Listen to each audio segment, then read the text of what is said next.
Nasaan na nga ba ang Ark of the Covenant? Isa ito sa pinakamisteryosong bagay sa kasaysayan.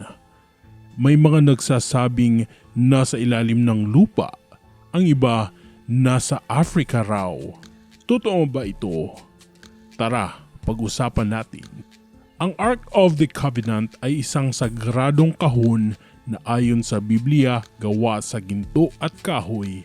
Nandito raw ang 10 Commandments na ibinigay ni God kay Moses.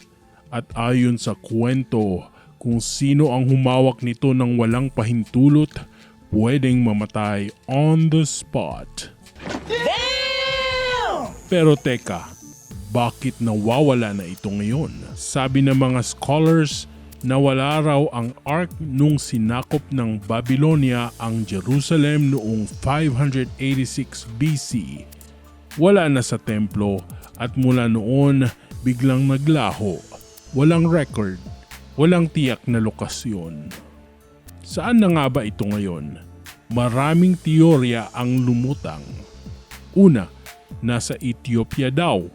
Sa isang simbahan sa Aksum, pinaniniwalaang itinatago nila ito hanggang ngayon pero bawal ang outsiders. Nasa ilalim ng Temple Mount sa Jerusalem daw ito.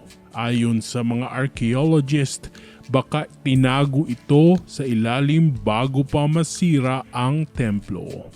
Tinago din daw ng mga Templars o Vatican. May mga haka-haka na tinago ito ng mga ancient secret societies o ng simbahan para hindi magamit sa kasamaan. Hanggang ngayon, hindi pa rin natin alam kung saan ang Ark. Totoo ba talaga ito?